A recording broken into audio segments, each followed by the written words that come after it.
Hello.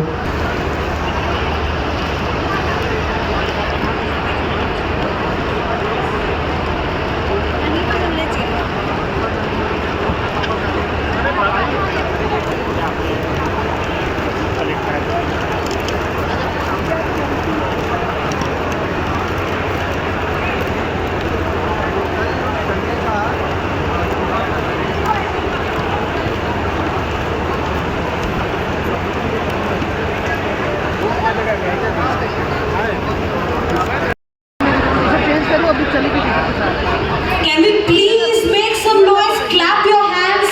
With this lamp lighting, officially this chapter has begun. This new chapter has begun.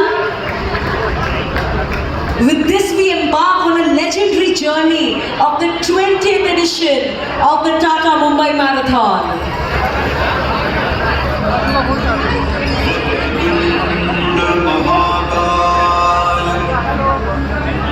सूर्यकोटि समप्रभा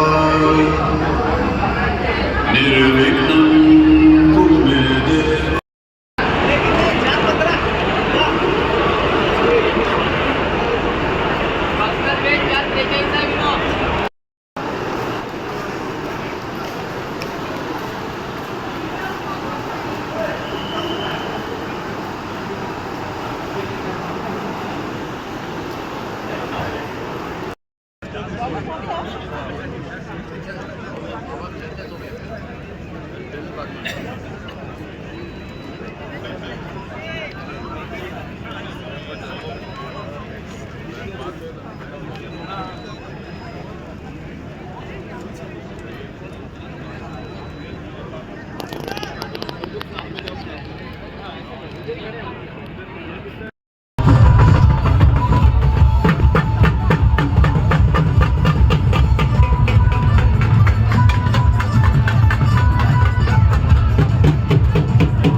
hello friends, आज मैं आपको अपनी टाटा मुंबई मैराथन की जो जर्नी है उसके बारे में बताना चाहता हूँ। और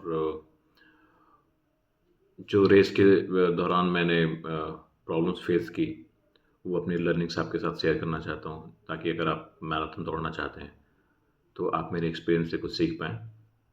तो आप इस वीडियो को लास्ट तक देखना, क्योंकि आप अगर रनिंग करते हैं और आप रनिंग में इंटरेस्टेड हैं और आप फ्यूचर में कोई एक मैराथन रन करने वाले हैं या कोई भी डिस्टेंस की रनिंग 10K या हाफ मैराथन, तो आपके लिए वीडियो बेनिफिशियल होगी. Okay, so stick to the last of this video. Okay, so first of all ये TMM मेरी पहली फुल मैराथन थी.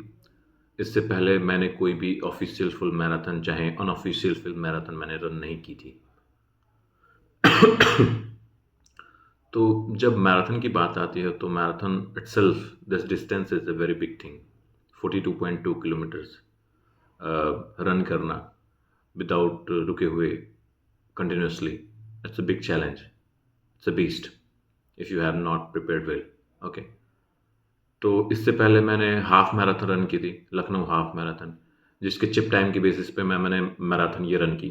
और मैं उन लोगों को बताना चाहता हूँ जो भी कोई अच्छी मैराथन या कोई रिकॉग्नाइज्ड मैराथन रन करना चाहते हैं, तो आपको एक ऐसी मैराथन या हाफ मैराथन दौड़नी रहेगी जहाँ पे चिप टाइम की बेसिस पे आपकी टाइमिंग कैलकुलेट होती है. अगर आपने ऐसी कोई रनिंग नहीं की हुई है तो आप ऐसी कोई भी मैराथन में जब पार्ट लेने जाएंगे तो they will ask for your link where you have finished with what time. So they will ask about the bib number, about the link, what was the chip time. तो आप chip time in the sense कि आपकी जो बिब number होती है उसमें क्या होता है, एक चिप लगा होता है. तो जैसे आप रनिंग करते हो तो थ्रू आउट द कोर्स उनकी चिपसेट लगे होते हैं जो कि उस चिप को ट्रैक करते हैं कि आपने जब क्रॉस किया तो किस टाइम से आपने उसको क्रॉस किया. तो वो आपका टाइम कैलकुलेट करता है, उसमें कोई भी धोखाधड़ी या कोई भी थेफ्ट नहीं होने की कोशिश हो सकती. ठीक है, तो वो एक फुल प्रूफ है कि हाँ आपने एक ऑफिशियल मैराथन रन की हुई है. मैराथन में आप सोच सकते हो कि मैराथन कभी आपसे क्यों नहीं मांगता मेडिकल प्रूफ कि आप मेडिकली फिट है कि नहीं, क्योंकि ऑलरेडी आपने अगर कोई रनिंग कर चुकी है ऐसी जिसमें आप जिम टाइम बेस पे आपने हाफ मैराथन या मैराथन की हुई, that already proves that you are medically fit to run a marathon. Okay, तो मैंने हाफ मैराथन जो लखनऊ की थी 131 में, उसका चिप टाइम मैंने यहाँ पे लगाया था और लिंक दी थी, जिसकी बेसिस पे मैं TMM रन करने के लिए एलिजिबल हुआ. तो TMM रन करने के लिए जो मेरी लास्ट 3 महीने में जो ट्रेनिंग थी कुछ ऐसी थी कि मैं रेगुलर बेसिस पे 60 to 70 up to 90 kilometres mileage में रखता था वीकली, जिसके बेसिस में अगर मैं कहूँ तो वीकली में मैं इंटरवल सेशंस रखता था, लॉन्ग रन्स रखता था, फार्टलेग रखता था और इजी रन्स रखता था. तो मतलब थ्रू आउट द 7 डेज़ में अगर मैं बात करूँ तो मैं मोस्टली 5 to 6 डेज़ रखता था. मेरा ऑफिस रहता था तो उसको मैं मैनेज करता था कैसे भी बीच में. और लास्ट के 1 महीने में थोड़ी मेरी तबीयत ख़राब हो गई थी, मुझे कोल्ड हो गया था, तो उसकी वजह से मेरी लास्ट में रनिंग बहुत अफेक्ट हुई थी. इवन मेरे घर वाले भी बोल रहे थे कि मत जा, रहने दे. बट आप जानते हो एक रनर की mentality, the person who is going to run a marathon he can not quit. तो मैंने भी नहीं क्विट किया. मैंने भी कहा कि जैसा भी है, जितनी भी टाइम आएगा मुझे रन करना है. तो मैंने TMM में पार्ट लिया और मैंने ऑफिशियली 3 hours and 28 मिनट में मैंने मैराथन को फिनिश किया. तो अगर मैं मैराथन की बात करूं तो डूज एंड डोंट्स कि क्या आप मैराथन से पहले कर सकते हो, क्या नहीं कर सकते हो, क्या नहीं करना चाहिए आपको. तो देखिए, सबसे पहले तो आप मैराथन से पहले जस्ट टेपरिंग एक चीज़ होती है. आप 1 मंथ पहले एक टेपरिंग मैराथन में रनिंग के लैंग्वेज में टेपरिंग बोलें तो उस चीज़ को बोलते हैं कि आप अपनी रनिंग माइलेज को ग्रेजुअली डिक्रीज़ करिए. मतलब कि ऐसा नहीं है कि अगर आप 90 किलोमीटर रन कर रहे हैं तो आप सडनली 40 किलोमीटर पे आ जाएं. आप जैसे 10 किलोमीटर, 15 किलोमीटर, 30 किलोमीटर ऐसे ग्रेजुअली डिक्रीज़ कीजिए वीकली माइलेज को. तो इससे क्या होता है, आपकी बॉडी को क्या होता है, रिकवर करने के लिए टाइम मिलता है. और मैराथन डिस्टेंस रन करने के लिए आपके पास फुल पोटेंशियल होता है, सो दैट कि आपकी मसल में कोई टियर डाउन है तो लास्ट में आप जो कम माइलेज रखते हो उससे आपकी बॉडी टोटली रिकवर हो जाती है. क्योंकि आप रनिंग करते हो तो आपकी मसल्स ब्रेक डाउन होती हैं, आपकी बॉडी में थोड़ी सोरनेस होती है, इंजरीज होती हैं लिटिल बिट, जो आपको पता नहीं चलती बट आप रन करते रहते हो. तो टेपरिंग ये उसी चीज़ के लिए होता है कि आपकी बॉडी फुल रिकवर हो जाए आपकी रेस्ट डे से पहले. तो ये एक बहुत ही इम्पॉर्टेंट पॉइंट है मैराथन पॉइंट ऑफ व्यू से अगर आप रन करना चाहते हो तो. दूसरा है कि डाइट आपकी, आप मैराथन से कुछ दिन पहले, जैसे अगर आपका मैराथन सपोज कि संडे को है, तो आप कम से कम 3 से 4 दिन पहले फुली हाइड्रेट हुए। फुली हाइड्रेट का मतलब ये नहीं है कि सिर्फ पानी पिए, मैं कहूँगा कि हाइड्रेट में आप इलेक्ट्रोलाइट भी लें, ठीक है। आप इलेक्ट्रोलाइट सिप करते रहें 2 से 3 दिन पहले से ही, सो दैट कि आपको रनिंग डे पे कोई भी क्रैम्प ना आए इलेक्ट्रोलाइट लेने से। क्योंकि जब आपकी बॉडी से सडन इलेक्ट्रोलाइट लॉस होगा, मैग्नीशियम, कैल्शियम, सोडियम, तो आपकी बॉडी क्रैम्प करेगी। तो उसको अवॉइड करने के लिए लोग क्या कहते हैं कि आप इलेक्ट्रोलाइट ले लीजिए। फिर है कि कार्ब लोडिंग है, आप 2 से 3 दिन पहले काफ़ी अच्छी कार्ब लोडिंग करिए, क्योंकि कार्ब्स ही आपको जाएंगे हेल्प करने उस टाइम पे जब आप रन करोगे तो ये सारी चीज़ें हैं। फिर अगर मैं रेस डे की बात करूँ, मैं अपनी बात करूँ, मेरी 16th को ट्रेन थी। मैं 16th को मॉर्निंग में 6 बजे निकला था मॉर्निंग में, और 17th को मैं घर पे पहुंचा था वहाँ Mumbai 6 PM 17th। Okay, so it's was almost more than 24 hours, 30 hours. Okay, तो ये एक मैंने गड़बड़ किया कि मुझे थोड़ा और पहले पहुंचना चाहिए था, सो दैट कि आपको जो जर्नी से आप जो एग्जर्शन फील करते हो वो आपको ना मिले। और एक तो सोते सोते आपकी पीठ अकड़ जाती है ट्रेन में, तो उसको अवॉइड करने के लिए आप थोड़ा अर्ली ट्रैवल कर सकते हो। फिर मैं 17th को जब पहुंचा, तो 17th को मैं फिर खा पी के सोया, और अगले दिन मेरा एक्सपो में बिब कलेक्शन था, तो मैं वहाँ पे 18th को 11 बजे पहुँच गया। तो मैं थाने रुका हुआ था अपने रिलेटिव्स के यहाँ, तो वहाँ से मैं बिब एक्सपो के लिए गया मुंबई में। तो एक्चुअली क्या है कि बिब एक्सपो भी आप जैसे बिब कलेक्शन के लिए आप जो रजिस्टर करते हो, वो भी मैं कहूँगा कि आपके मैराथन डे से 2 से 3 दिन पहले करिए। क्योंकि क्या होता है कि जस्ट 1 डे बिफोर मैराथन आप बिब कलेक्शन के लिए जाते हो, तो ना चाहते हुए भी आपको 3 से 4 किलोमीटर पैदल करना ही पड़ता है। क्योंकि टाटा मुंबई मैराथन का बिब एक्सपो था, वो इंडिया का बेस्ट है। वैसे भी टाटा मुंबई मैराथन एशिया की सबसे बड़ी मैराथन है। इस साल ऑलमोस्ट 65,000 लोगों ने रन किया। तो अगर आप टाटा मुंबई की एक्सपो देखेंगे, बिब एक्सपो, तो इट वाज फैंटाबुलस। ओके, इतना बड़ा ग्राउंड था और काफ़ी सारे स्टोर्स लगे हुए थे, शूज़ के, एप्पल्स के, किड्स के, बहुत सारे, इवन की न्यूट्रिशंस के, इलेक्ट्रोलाइट्स के, और मोहम्मद फ़राह भी आए हुए थे वहाँ पे। तो भीड़ बहुत थी, और आप ऐसा नहीं हो सकता कि आप सोचो कि मैं जाऊँगा और सिर्फ बिब कलेक्ट करके मैं वापस आ जाऊँगा। आप वहाँ पे जाओगे तो आप इतने सारे रनर्स को देखोगे, इतनी सारी वहाँ पे एक्टिविटी होती रहती है छोटी मोटी, चाहे इतने सारे स्टोर्स जो लगे हुए हैं, आप न चाहते हुए भी सारे स्टोर्स पे जाओगे, और वहाँ पे ऑलमोस्ट आप न चाहते हुए भी 2 किलोमीटर तो वॉक कर ही दोगे। ओके, इधर से उधर करते हुए।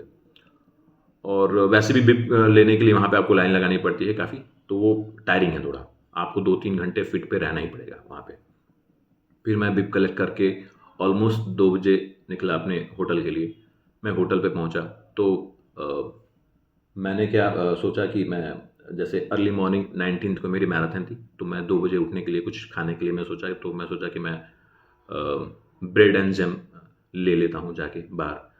तो वहाँ पे भी एक मेरे से गलती हुई। मैं जब बाहर निकला तो CSMT के पास मेरा होटल था, और उसके आसपास 2 से 3 किलोमीटर में मुझे कोई दुकान ही नहीं मिली। मैं सोचा कि दुकान मिल जाएगी जल्दी जल्दी, मैं चलते चलते कम से कम ऑलमोस्ट 3 किलोमीटर चला, फिर जाके मुझे दुकान मिली। तो उस दिन मेरी टोटल क्या हुआ, 5 से 6 किलोमीटर की वॉकिंग होगी। तो मैं ऑलरेडी टायर फील कर रहा था, और मुझे ये तुरंत स्ट्राइक किया कि ये मैंने बहुत ही गलती कर दी मैराथन डे से पहले। फिर मैं जब सोने के लिए गया तो अर्ली 7 PM मैं सोने के लिए गया, बट मुझे नींद आई ही नहीं। और ऑनेस्टली मैंने 2 बजे का अलार्म लगाया हुआ था, 2 बजे मॉर्निंग में का, और मैं सोया ही नहीं। और 1 बजे ही उठ के मैं अपना जो भी था फ्रेशो होना, मैंने फ्रेशो हुआ और ब्रेड और जैम खाया मैं। और हम 3-3:30 बजे, एक मेरा फ्रेंड था वो भी आया हुआ था रनिंग के लिए उड़ीसा से, तो हम निकल गए मैराथन पे 4 बजे अराउंड CSMT, जहाँ पे कलेक्शन पॉइंट था। मेरी वेव थी A, बट मेरा फ्रेंड का वेव था B, तो हम साथ में रनिंग करने वाले थे, इसलिए मैंने वेब A में ना जाते हुए, जो कि 5 बजे स्टार्ट हुई, मैं वेब B में रनिंग किया, जो कि स्टार्ट हुई अराउंड 5:10 या 12 पे। तो मेरा चिप टाइम स्टार्टिंग का था 5:13 AM। तो ऐसा नहीं है कि आप ए वाले हो तो बी में नहीं दौड़ सकते, बट हाँ बी वाले ए में नहीं दौड़ सकते क्योंकि वो वहाँ पे रोकने लगते हैं। और बट चिप से कोई वो नहीं है कि आप ए वाला अगर बी में दौड़ेगा तो कोई इशू होगा, कुछ ऐसा नहीं है। पहले मैं यही सोच रहा था क्योंकि आपका चिप तो डिटेक्ट होगा जब आप स्टार्ट लाइन और फिनिश लाइन क्रॉस करोगे तो, और बीच यहाँ पे है तो चिप के बेसिस पे है तो कोई इसमें प्रॉब्लम नहीं है। तो मैंने मैराथन स्टार्ट की। मैंने अपने साथ 6-7 एनर्जी जेल्स लिए हुए थे और मेरे एनर्जी जेल जो थे वो यूनिवेट के थे। 25 ग्राम का कार्ब था एक एनर्जी जेल में। और जो कहते हैं, जो भी लोग रनिंग करते हैं, चाहे जो भी एक्सपर्ट्स हैं, वो कहते हैं कि रनिंग के दौरान हर एक घंटे में एटलीस्ट 100 से 150 ग्राम आपको कार्ब लेना होता है। तो मैंने एस्टिमेट किया हुआ था कि मैं हर एक 30 मिनट्स पे एक वो एनर्जी जेल लूँगा। तो मैंने जब एक्चुअली सबसे बड़ी दिक्कत है कि मैं जो अपने एरिया में रनिंग करता हूँ टोटली फ्लैट कोर्स है, ओके, और कोई भी हिल सेक्शन नहीं है। अगर आप मैं 30 किलोमीटर 35 किलोमीटर भी रन करता हूँ तो उसमें टोटल हिल जो आएगा या आपका एलिवेशन गेन आएगा वो 8 मीटर से आता है, 8 या 10 मीटर्स। 10 मीटर तो आया नहीं, 8 मीटर आता है वो 35 किलोमीटर्स में, जो मैं अपने एरिया में मैक्सिमम रनिंग किया था। और मुझे हिल का कभी एक्सपीरियंस नहीं था कि हिल रनिंग कैसी होती है, क्या होता है। बट जब मैं मुंबई गया और मुंबई के कोर्स में जो 42 किलोमीटर्स का कोर्स है तो उसमें हिल 3-4 जगह पे आती है। और अगर आप टोटल रनिंग करोगे या 42 किलोमीटर से आपको हिल पे अगर देखोगे तो एलिवेशन गेन 100 मीटर्स का आता है। जो एक नॉन रनर है, मतलब जो एक रनर है जिसने एलिवेशन कभी रन नहीं की है, उसके लिए 100 मीटर्स बहुत ज़्यादा है। ऑनेस्टली मैं बताऊंगा अपना एक्सपीरियंस। जब हमने रनिंग स्टार्ट की स्टार्टिंग पॉइंट से, तो 10 किलोमीटर पे पहला हिल आया। मरीन ड्राइव करते हुए हम गए तो पेडा रोड 10 किलोमीटर पहला हिट करता है हिल। वो हिल है ऑलमोस्ट 25 to 30 मीटर्स का हिल है, ओके। तो आप अर्ली इन द रेस रहते हो तो आपको पता नहीं चलता। और मैं आपको यहाँ पे अपनी टाइमिंग डाल दूँगा कि मेरे टोटल 42 किलोमीटर्स के स्प्लिट्स कैसे थे, तो आप देख के समझ सकते हो कि फैटिग ने मुझे किस पॉइंट पे जाके हिट किया। तो शुरू के 21 किलोमीटर तो मुझे कुछ फील नहीं हुआ, I was going good. Almost मुझे लगता है कि 136 या 37 में मैंने हाफ मैराथन कंप्लीट कर ली थी वहाँ की, मतलब 21 किलोमीटर। जाके फिर हम 13, 14 या 17 पे जाके हमने सीलिंग वाली बैंड्रा वाली सीलिंग पे हम चढ़े, तो वहाँ पे भी एक 10-12 मीटर का हिल आता है। तो 21 किलोमीटर तक मुझे कोई प्रॉब्लम नहीं हुई। मैं हर एक 30 मिनट्स पे एक अपना एनर्जी लेता हुआ, बीच बीच में आप ये जानिए कि मुंबई की गर्मी को आप नज़रअंदाज नहीं कर सकते। वहाँ की ह्यूमिडिटी, हीट, उस दिन स्पेशली 19 जनवरी को ह्यूमिडिटी बहुत हाई थी। तो मैं throughout the course, throughout the route मैं पानी पीता रहा, इलेक्ट्रोलाइट पीता रहा, क्योंकि उनके जो हाइड्रेशन पॉइंट्स थे बहुत अच्छे थे। टाटा ने बहुत ही अच्छे वे में ऑर्गेनाइज किया हुआ था, इसीलिए टाटा बेस्ट है। मतलब मैराथन ऑर्गेनाइजेशन में आप देखोगे कि वर्ल्ड मेजर जितने भी हैं मैराथन के, चाहे लंदन हो चाहे टोक्यो हो, ये सारी टाटा ही करवाता है। तो टाटा ने बहुत ही अच्छे वे से ऑर्गेनाइज किया हुआ था। तो हाइड्रेशन पॉइंट्स उनके टोटल 42 किलोमीटर मुझे लगता है कि कम से कम 15 से 20 जगह पे हाइड्रेशन पॉइंट्स हो गए। उसमें से मैक्सिमम जगह पे इलेक्ट्रोलाइट पॉइंट्स भी थे और 3 जगह पे उनके एनर्जी जेल पॉइंट्स भी थे। फास्ट एंड अप उनका एनर्जी पार्टनर था। तो 12, 21 और 30 पे उनके एनर्जी जेल वाले पॉइंट थे। तो मैं 21 किलोमीटर तक अच्छा दौड़ा। फिर मैं दौड़ता गया 21 के बाद 34-35 किलोमीटर टोटल फ्लैट कोर्स था, ठीक है, ऑलमोस्ट फ्लैट था, मतलब 2 मीटर 3 मीटर का एलिवेशन था। तो वो जो ज़्यादा दिक्कत नहीं कर रहा था।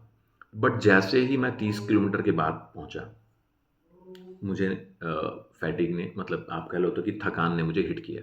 और जो मैं भी एलिवेशन चढ़ के आया था, कभी तो एलिवेशन मैंने रन की नहीं थी, तो उस एलिवेशन ने मुझे पूरी तरीके से थका दिया। एक्चुअली क्या होता है कि जो मसल्स होती हैं, हमारी मसल्स की एक मसल मेमोरी होती है। तो जिस तरीके की भी आप रनिंग की होती है, आपकी मसल्स को आदत होती है। और एलिवेशन एक ऐसी है कि अगर आपने एलिवेशन नहीं किया है, your muscles are not trained to run elevation, okay. अगर आप रन करते हो तो आप तुरंत थकान फील करोगे, आपकी मसल्स को तुरंत थकान होगी, जो कि आपकी बॉडी को भी होगी। और एक तो सबसे बड़ी थकान जो होती है वो मेंटल होती है। अगर आपने हिल नहीं दौड़ा है और आप हिल दौड़ोगे तो आप मेंटली इतने टायर हो जाओगे कि आपकी बॉडी थकी नहीं थकी है, तब भी आप थक जाओगे। यही मेरे साथ हुआ। 30 किलोमीटर के बाद जब फिर से पेडा रोड रिटर्न में आया, तो 36 या 37 किलोमीटर, ये 30 मीटर का स्पाइक है। मैं आपको वीडियो में एक स्क्रीनशॉट लगाऊंगा, वहाँ आप देखोगे कि 30 मीटर का एक स्पाइक ऐसे जाता है जो 36-37 में है, ऑलमोस्ट 30 मीटर का। वो मतलब समझ लो कि आपके बॉडी से एक एक आउंस का जूस निकाल लेता है एनर्जी का। और उसके बाद तो ऐसा था कि मैं कोई भी हिल देख रहा था तो लग रहा था ओ गॉड, नॉट दिस टाइम, अब नहीं ऐसे। और मेरा माइंड ऐसा हो चुका था कि मैं 35 किलोमीटर को ऐसे कैलकुलेट कर रहा था, अच्छा 7 किलोमीटर बचा है, यहाँ से भी मैं अगर वॉक करता हूँ तो 10 मिनट के हिसाब से मैं 70 मिनट में फिर वॉक कर लूँगा पूरा। बट मेरा फिर दिमाग कह रहा था नहीं दौड़ो, मैराथन यही होता है। मैराथन मोस्टली एक रिलेशनशिप की तरह है कि जितनी भी हार्ड हो जाए आप क्विट नहीं करते। ओके, एक अच्छे रिलेशनशिप की तरह है जो बंदा क्विट नहीं करता चाहे कितनी भी हार्ड हो जाए। और सेम वे मैराथन के साथ भी है कि चाहे जितनी भी हार्ड हो जाए आप क्विट नहीं करते अगर आप असली रनर हो तो मैं फिर वहाँ से दौड़ता गया। फिर मैं आया 40 किलोमीटर्स पे। आपको मैं बता दूं कि जैसे ही मैं 40 किलोमीटर, देखो जो मैंने बताया ना सेकंड पेडर रोड का जो एलिवेशन था उसके बाद कोई भी हिल नहीं था, वो टोटल फ्लैट था। बट मैं इतनी बुरी तरीके से थक चुका था कि फ्लैट कोर्स पे भी मेरी पेस 5:50, 5:20, 25:30 जा रही थी। 30 किलोमीटर तक मैं अच्छी पेस के साथ दौड़ा, बट 30 किलोमीटर के बाद मेरी पेस सारी 5 के ऊपर थी। इवन कि मैं 6 मिनट में भी 1 किलोमीटर दौड़ा हूँ। तो वहाँ से 40 किलोमीटर जब मैं आया तो 40 किलोमीटर के बाद मैं बताता हूँ कि एक कहते हैं रनिंग के लैंग्वेज में हिटिंग द वॉल। उस 2 किलोमीटर को रन करने में मेरी हालत ख़राब हो गई। और मैं आपको बताऊं कि मैं क्लूलेस था, मेरी बॉडी थी राइट साइड में एकदम लीन कर रही थी और मुझे कुछ समझ में नहीं आ रहा था, मेरा सेंसेस काम करने बंद कर दिए थे। मैंने वीडियोस पहले देखी हुई थी कि मैराथन जो दौड़ते हैं लास्ट में जाके गिरते हैं, इवन कि वो 100 मीटर भी क्रॉल करते हैं, जा नहीं पाते। वो चीज़ मेरे साथ हुई। मैं 40 से बाद जब दौड़ रहा था तो मुझे कैसे भी मैं दौड़ते 41 तक गया। जब मुझे लगा कि अब 1 किलोमीटर बाकी है, फिर मैं देख रहा था कि रेड लाइट है, मतलब कुछ रेड दिख रहा है, रेड सिग्नल से मतलब वो दिख रहा है। आई थॉट कि ये फिनिशिंग पॉइंट है। बट मैं जब वहाँ पे गया तो मैंने देखा ये ट्रैफिक लाइट है। फिर मैं गया आगे, फिर एक रेड पॉइंट था तो मुझे लगा कि ये भी फिनिशिंग पॉइंट है, बट वो भी एक रेड लाइट था, मतलब इन द सेंस कि ट्रैफिक लाइट थी। उसके बाद क्या हुआ कि मैं 2 से 3 मिनट वॉक किया, क्योंकि एक टर्न आता है, टर्न के बाद ऑलमोस्ट 100 या 150 मीटर का स्ट्रेच होता है, उसके बाद फिनिश लाइन है। तो मैं वहाँ से कम 2 मिनट वॉक किया हूँ, 2 से 3 मिनट वॉक किया हूँ। और जब मुझे लगा कि मेरा टाइम 3:30 के बाहर चला जाएगा तो मैंने फिर से लास्ट में थोड़ा सा दौड़ा, और तब भी दौड़ते दौड़ते मैं फिनिश किया। और मेरी हालत इतनी ख़राब हो गई थी कि जब मैं फिनिश किया तो मैं 3:28:51 में फिनिश किया। और मेरी बॉडी इतनी क्रैम्प कर रही थी, इतनी ज़्यादा क्रैम्प कर रही थी, स्पेशली काफ मसल्स। मैंने स्क्वाट्स किए हैं बट काफ के लिए मैं बहुत ज़्यादा एक्सरसाइज नहीं किया हूँ, जिसकी वजह से मेरी काफ मसल्स दोनों पैरों की इतनी ज़्यादा क्रैम्प कर रही थी कि मैं जैसे ही खड़ा हो रहा था वो मसल्स अजीब सी ऐंठन हो रही थी उनके में। तो ऑलमोस्ट मुझे आधे घंटे फिनिश लाइन पे बैठना पड़ा और थोड़ा मसाज करवाना पड़ा। वहाँ पे लोग थे, वहाँ पे मेडिकल डॉक्टर्स थे, एक्सपर्ट लोग थे, तो उन्होंने मुझे हेल्प किया। फिर ऑलमोस्ट आधा घंटे बाद मैं वहाँ से उठा और फिर अपने मेडल को कलेक्ट करने के लिए गए। और मेडल कलेक्ट करने के बाद हमने फ़ोटो खिंचवाई और फिर हम घर पे आए होटल पे, और काफ़ी अच्छा लगा। और एक और चीज़, थ्रू आउट द रेस में क्या हुआ था कि जैसे आप ह्यूमिडिटी हाई होने की वजह से आपकी बॉडी बहुत ज़्यादा स्वेट करती है, ठीक है।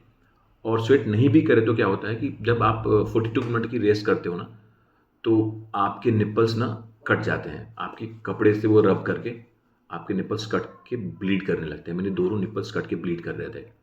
तो उसके लिए क्या करते हैं, बहुत लोग क्या करते हैं, टेप लगाते हैं। वो वहाँ पे पहले से टेप लगा के रखते हैं कि वो ना हो। इवन कि मैंने वैसलीन भी यूज़ नहीं की थी, मेरे पूरे आर्मपिट्स छिल गए थे यहाँ से, इवन कि पैर के थाइस के बीचों में भी रैसेस आ गए थे। तो लोग वैसलीन यूज़ करते हैं शायद इसी वजह से कि जो ये स्कार्स आते हैं वो ना आए। तो ये एक लर्निंग थी। आप कपड़े जो पहने वो ब्रीदेबल पहने। मैंने A6 की जो TMM की किट मिली हुई थी, मैंने वही पहनी हुई थी और मुझे नहीं लगता था कि वो बहुत अच्छा था, ब्रीदेबल था। उसको पहनने से मुझे लगता है कि बहुत ज़्यादा दिक्कत भी हुई मुझे। तो ऐसा कोई पहने आपकी एकदम बॉडी, आपके बॉडी पे हल्का हो, क्योंकि मैराथन में आपको एक-एक ग्राम भारी लगने लगता है लास्ट में। मैंने अपनी जो रनिंग की, मैंने अपने एडियोस प्रो 3 में की, जो कि मैंने अभी दिसंबर में लिया था। ऑलमोस्ट उस पे मैं उससे मैराथन से पहले मैंने एक 35 किलोमीटर का रन किया था और एक 10 किलोमीटर का रन किया था। बट शूज़ अच्छा था, बट लास्ट में जाते-जाते मेरे दोनों नेल्स ब्लैक पड़ गए थे। पैर में मल्टीपल ब्लिस्टर्स थे। हो सकता है कि ये जो डाउनहिल आ रहे थे उनकी वजह से पैर क्या होता है, स्लिप करता है। और सबसे बड़ी बात, मैंने एक सॉक्स पहने थे जो कि थोड़े मोटे से थे। तो 35 किलोमीटर के बाद ऐसा लग रहा था मेरे पैर में, ऐसी सेंसेशन हो रही थी कि लग रहा था कि मेरे पैर में आग लगा हुआ है। तो ऐसे सॉक्स पहने जो एकदम पतले हैं, ब्रीदेबल हैं, ज़्यादा आपको दौड़ने पे ऐसा नहीं फील होता कि पैर में कुछ बहुत ज़्यादा गर्म हो रहे हैं, ठीक है? क्योंकि आप दौड़ते हो तो फ्रिक्शन की वजह से वैसे भी वो हीट होता है। यही लर्निंग थी और काफ़ी अच्छा रहा।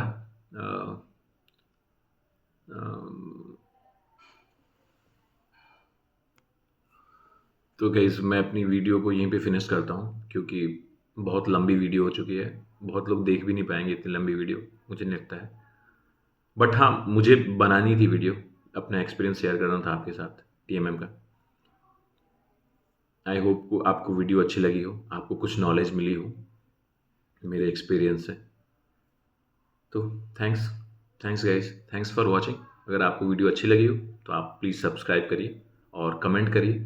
अगर आप कोई डिस्टेंस रन करने वाले हैं या आप रन करते हैं या आप प्लान करते हैं, मुझे अच्छा लगेगा।